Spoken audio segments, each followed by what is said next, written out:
สวัสดีครับวันนี้ผมก็จะมาเรียนของวิชาอาจารย์อาชานะครับโดยที่ว่าให้ดูใน2บทแล้วก็เลือกไปทำในตัวAdobe InDesign นะครับผมตัวนี้ผมก็จะเปิด YouTube ดูแล้วนะครับ Hi there, my name is Daniel Walter Scott and I'm an Adobe certified instructor here at Envato Tuts Plus. Now in this course I'm going to show you everything you need to know about getting started with Adobe InDesign.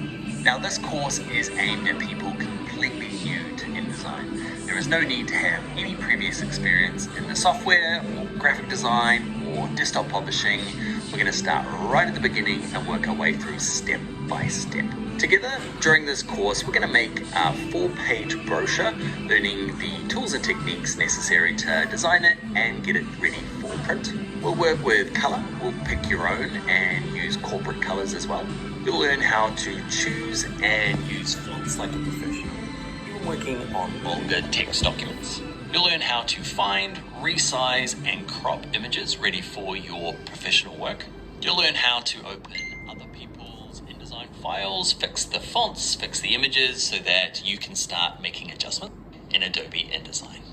Hello there, you made it into the class. This video is all about us getting started. A few things we need to get set up.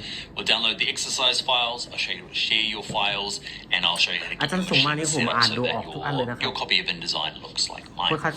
So first up is downloading the source files, okay, so that you can play along with me. Depending on where you're watching this course, okay, first try might be going back to the home page of this course, and you'll see source files and get ready. Next thing we'll talk to Envato Tuts Plus and so that I'm not sure where I dive there, but hey, we're here. First thing we need to do is we need to kind of like internationalize ourselves, because if you're working with imperial or metric measurements, sometimes InDesign loads up with something called pickers. If you've never used that measurement before, we all need to get on the same page. We're going to use inches in this course. So we've opened up InDesign. Yours might look a little different from mine, but that's all right. On a Mac, you follow me first. Okay, so InDesign, go to preferences and go down to units and increments. So that's if you're a Mac user. If you're a PC user, it's a very similar thing, but it's under edit. And down here, you'll find something called preferences and units and increments. Okay, so follow me in here.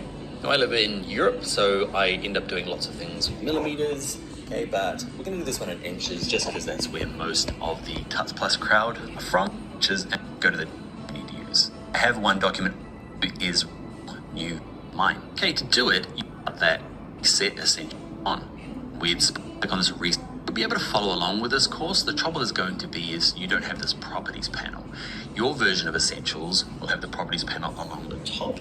And while most of it is the same, you'll see a lot of the width and height along the top instead of the side. There are a few differences. You're just going to have to figure out, okay, if you're looking for guides, you're probably going to find guides not in a handy little button here. You're going to find it under window and guides. So you can play along. You just need a little bit more investigation involved. All right, so that's going to be it. Let's close down this window. Don't save it. And we'll move on to the next video where we start talking about new documents. Hey there, in this video we're going to create the cover for our brochure. We're going to create a new page and it's going to end up looking nothing like this. It's going to end up and then get busy.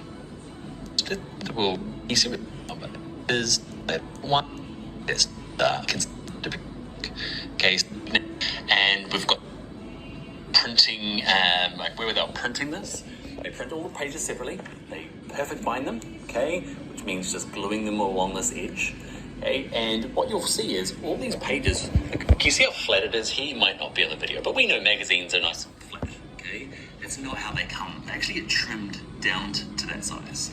So what they do is they print all the separate bits of paper, stick them together, and they're actually pointing all over the place. Okay, well reasonably close, but they're all rough around the edges.